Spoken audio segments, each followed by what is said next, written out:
এটা যদি হয়তো আল্লাহর সৃষ্টির, আল্লাহর নিয়ম কানুন সবকিছু ভঙ্গই হয়ে যাবে, আল্লাহর কোরআনে বলা আয়াত মিথ্যে হয়ে যাবে। আমার সাথে রিলেশন করে 3 বছর বিয়ে করছে, যদি আমাকে ভালো না লাগে বা আমার কোনো আচরণ ব্যবহার খারাপ লাগে, সে আমাকে বলে যাক, সমস্যা নেই আমার কিন্তু ও চলে যাইবো, কিন্তু আমার 11 বছরের ইনকাম সাথে নিয়ে যাইবো, এটা তো মেনে নেওয়া যায় না। তাই আমি আইনের প্রতি শ্রদ্ধা রেখে আমি কুমিল্লা কোর্টের মাঝে মামলা করছি। ইনশাল্লাহ আমি আশাবাদী। আমার পাশে যে মেয়েটার এবং ছেলেটার ছবি দেখতেছেন, ছেলেটা রাস্তা রাস্তায় পাগল হয়ে ঘুরতেছে, আইনের কাছে বিচার চাইতেছে, সে যাতে একটা সঠিক বিচার পায়, তার জীবনের সাথে যেটা ঘটছে সেটা যাতে কোনো প্রবাসীর সাথে বা কোনো মানুষের সাথে না ঘটে, এটার জন্য। কিন্তু ঘটনাটা কি সেটা এবার আপনাদেরকে বলতেছি। ঘটনাটা হলো এটা যে এই মেয়েটা এবং এই ছেলেটা তারা একে অপরের সাথে 3 বছরের রিলেশনশিপ করে দেন তারা বিয়ে করছে। আর বিয়ে করার পরে তাদের জীবনে ফুটফুটে একটা সন্তানও আছে। এখন হ্যাপিলি ছিল সব কিছু, অনেক ভালোভাবে চলতেছিল। ছেলেটা ছিল একজন প্রবাসী, আর যে টাকা পয়সা ইনকাম করতো বাইরের দেশে, দেখা গেছে সম্পূর্ণ টাকা পয়সায় তার উপার্জিত সব টাকা পয়সা তার ওয়াইফের অ্যাকাউন্টে দিয়ে রাখতো এবং ভালোভাবে চলতেছিল সব কিছু। দেন একটা সময় সে জানতে পারে যে তার ওয়াইফ অন্য একটা ছেলের সাথে পরকীয়াতে আসক্ত আছে। আর এই বিষয়গুলো যখন জানতে পারছে, যতটুকু ওয়াইফকে বোঝানোর দরকার ততটুকু বুঝাইছে, যেভাবে করা দরকার সব কিছু করছে, কিন্তু তার ওয়াইফের মাইন্ড পুরোপুরি রিফ্রেশ হয়ে গেছে। সে চাইতেছে না যে এই সংসার জীবনে সে থাকুক। সে এমন পর্যায়ে চলে গেছে যে হাজবেন্ড তো দূরে থাক, এই জীবনে যদি তার সন্তানটাও তাকে বাধা দেয়, ওই সন্তানটাকে পর্যন্ত দুনিয়া থেকে সরায় দেওয়ার জন্য প্রস্তুত হয়ে গেছে।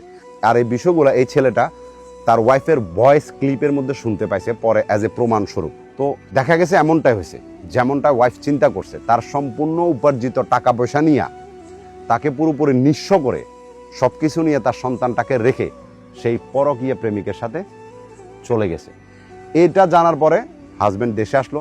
দেশে আসার পরে যতটুকু করার দরকার সব কিছু করছে, কিন্তু তার কোনো মতেই কোনো কিছুর ফল পাইতেছিল না। দেখা গেছে ওয়াইফ তার বাবার বাড়িতে আছে, মানে এই ছেলেটা শ্বশুর বাড়িতে আছে তার বউ, এবং ওইখানে গেছে বিভিন্ন উচ্চপদস্থের লোকদের নিয়ে গেল, সমাজের সর্দার বলেন, চেয়ারম্যান বলেন, মেম্বার বলেন, সবাইকে নিয়ে গেছে। যাওয়ার পরে বলতেছে যে মানে যেটা হয়েছে এটা আমি সব ভুলে যাব, আমার সন্তানের দিকে তাকাই হলো, তুমি চলে আসো। তখন তার ওয়াইফ স্ট্রেট ফরওয়ার্ড বলছে যে আমি তোমার সাথে সংসার করব না, আমি তোমার কাছে যাব না। এরপরে ছেলেটা বললো যে ঠিক আছে, তুমি না আসো, আমার যে টাকা পয়সাগুলো নিয়ে গেছো এই সম্পূর্ণ টাকা পয়সাগুলো আমাকে ফেরত দিয়ে দাও। তখন ওয়াইফ বললো যে কিসের টাকা, আমি তোর কোনো টাকা পয়সা নিই না, বা তোর কোনো টাকা পয়সা আমার কাছে নাই। এরপরে এই ছেলেটার মধ্যে আবার প্রমাণ ছিল, সে বিকাশে টাকা পয়সা দিছে, ব্যাংকে দিছে, যেভাবে যা দিছে সম্পূর্ণ ট্রানজ্যাকশনে সে স্ক্রিনশট নিয়ে বা ছবি উঠায় সব কিছু নিয়ে আদালতে মামলা করছে। এখন মামলা করার পর যখন এই বিষয়টা নিয়ে মানে পুলিশ যখন তদন্ত করতেছিল, দেখা গেছে এই ছেলেটার ওয়াইফকে বিভিন্ন কল দিতেছে বা বিভিন্নবার থানায় আসতে বলতেছে বা বিভিন্ন নেতা খাতারাও কল দিতেছিল। তো এই বিষয়টা নিয়ে ওয়াইফ এই ছেলেটাকে ভয়েসের মধ্যে কি বলতেছে জানেন, যে তুমি যদি এগুলা নিয়ে বেশি বাড়াবাড়ি করো এবং কোর্টে যাও, মামলা করো, এটা করো সেটা করো, আমি তো তোমার কাছে জীবন আসবো না। এরপর আমি তোমার জীবনটাকে আরও এমনভাবে ধ্বংস করব যে তুমি কাউকে দেখাতেও পারবে না। আমি তোমাকেও দুনিয়ার থেকে সরাই দেবো, তোমার সন্তানকেও দুনিয়ার থেকে সরাই দেবো।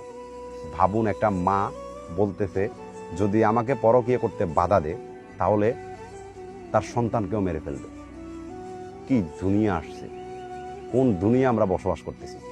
এর থেকেও একটা অবাক করা বিষয় কি জানেন, এই মেয়েটা যে ছেলের সাথে পরকীয়া করে বা যাকে বিয়ে করছে পরে বলতে পারেন, সেই ছেলেটাও কিন্তু একজন প্রবাসী। এটাই সবচেয়ে দুঃখকর যে একজন প্রবাসীর কষ্ট একজন প্রবাসী বুঝতে পারল না। এখন এই ছেলেটার একটাই কথা যে রাস্তা রাস্তা হেঁটে সবার কাছে বিচার চাইতেছে এবং এটা বলতেছে যে আমি চাই যে যারা প্রবাস করে তাদের উপার্জিত টাকা কখনো নিজের বউকে দিয়েন না, তাকে ততটুকুই দেন যতটুকু তার দরকার। এর বাইরে যখন আপনি তাকে দিবেন, আমার মতো আপনাদের সাথেও হবে। দেখেন, আমি এটা নিয়ে আরও অনেক কথা বলছি। যেমন এখন দুনিয়াটা কেমন জানেন, টাকার উপর সম্পূর্ণ সম্পর্ক বলেন, ভালোবাসা বলেন, বন্ধুত্ব বলেন, সব কিছু টিকে আছে একমাত্র টাকার উপরে। তো ওই টাকাটা যখন আপনি মাকে বা বাবাকে দিয়ে দিবেন, ওরা কি করবে, ওইটা তাদের মতো করে উড়াই দিবে, ঠিক আছে। আর যদি আপনার বউকে দেন, সে তার মতো করে উড়াই দিবে। তো আপনি কোনো জায়গায় হিসাব চাইতে পারবেন না বা হিসাব পাবেনও না। এই জন্য আপনি কি করবেন, নিজে একটা অ্যাকাউন্ট খুলে না নিজের টাকা পয়সাগুলো নিজের কাছে রাখেন। যদি আপনি চান যে সমাজ আপনাকে সম্মান করুক, বউয়ের কাছে আপনি ভালো থাকেন, মা বাবার কাছে আপনি ভালো থাকেন, তাহলে এটাই হলো বেস্ট একটা সলিউশন। কারণ যদি আপনি মা বাবাকে দেন, ওইটা তাদের মতো তারা উড়াবে এবং তাদের যেটা ভালো লাগবে সেটা তারা করবে এবং আপনি পরবর্তীতে এটার হিসাব চাইতে পারবেন না। এবং বউকে যদি দেন সেম থিং এমনটাই হবে, হয়তো বউ কারোর সাথে পরকীয়া করে আপনার টাকা পয়সা মেরে চলে যাবে, না হলে সে নিজের ফ্যামিলি, বউর যে নিজের ফ্যামিলি থাকে তাদেরকে মন মতো সবকিছু দিবে এবং আপনি এটার পরবর্তীতে কোনো হিসাব পাবেন না। তো এই জন্য নিজের টাকা পয়সাটা নিজের কাছে রাখতে শিখুন, অ্যাকাউন্ট খুলুন, নিজের কাছে রাখুন, পরিবারের যতটুকু দরকার তাদেরকে ততটুকু দিন, বউর যতটুকু দরকার তাদেরকে ততটুকু দিন। যদি ভালো থাকতে চান তো আপনার কি মনে হয় ছেলেটা বিচার পাবে? জীবনও পাবে না। আইন তাকে সরাসরি বলে দেবে তোমার বউ যদি তোমার কাছে না থাকতে চায় তো আমাদের কিছু করার নাই, সে এখন তার মতো থাকতে চায়। কারণ আমাদের বাংলাদেশে তো ফ্রিডম আছে, পরকীয়া করুক আর যাই করুক বিচার হয় না, এটাই দুনিয়ার নিয়ম। আসলে আপনাদের মতো ভাইদেরকে আমার বলার মতো কিছু থাকে না, হয়তো আপনাদের গল্পগুলো শোনাই এই জন্য যে যাতে আর 10 জন মানুষ শিখতে পারে, বুঝতে পারে, নিজের জীবনটাকে শুধরাতে পারে, যে ভুলগুলো তারা এখনো পর্যন্ত করতেছে ওইটা যাতে আর না করে।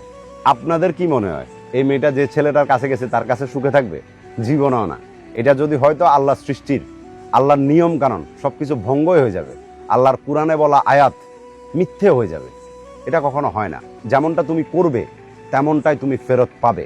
যেই ছেলের কাছে তুমি গেছো এত সুখের সংসার রেখে, এত সুন্দর সন্তান রেখে, ওই ছেলেটা একদিন তোমাকে এমনভাবে ছুঁড়ে ফেলে দিবে তুমি না এদিকে থাকতে পারবে না ওই দিকে থাকতে পারবে। এর মধ্যে আসুন মেয়েটার যে মা বাবা তারা পর্যন্ত এই ছেলেটার বিরুদ্ধে চলে গেছে। কেন জানেন? কারণ টাকা পয়সা তো সবকিছু এখন মেয়েটার কাছে আছে, আর মেয়েটার মা বাবা যদি এখন ছেলের পক্ষ নিয়ে নেয় তাহলে টাকা পয়সা তো আর মেয়েটার মা বাবা পাবে না। বুঝেন নাই? এই জন্য বলতেছে যে না, আমাদের মেয়ে যেটা ভালো বুঝে সেটা করবে, আর কিসের টাকা পয়সা? আমাদের মেয়ে তোমার থেকে কোনো টাকা পয়সা নেই। দুনিয়াটা এমনই, যেখানে টাকা পয়সা ওইখানে ন্যায় হয়, যেখানে টাকা পয়সা নাই ওইখানে ন্যায়কে অন্যায় বলা হয়। এটাই দুনিয়ার নিয়ম। আর এই মেয়েটার জীবনে যে ভবিষ্যতে কি হবে, আমার এই ভিডিওটা এই মেয়েটা যদি দেখে তখন সে বুঝতে পারবে হায় দুনিয়া কার জন্য কি করছিলাম। আমি এত হাজার হাজার স্টোরি বলছি পরকীয়া নিয়ে যে শেষটা তাদের ধ্বংস হয়েছে, তারপরও তোরা বুঝলি না। নিজের জীবনটাকে তোরা নিজেরাই শেষ করস, একটা সময় মানুষটা এসে শুনাস হায় আমার সাথে কেন এমনটা হলো, আমি কার কি ক্ষতি করছিলাম।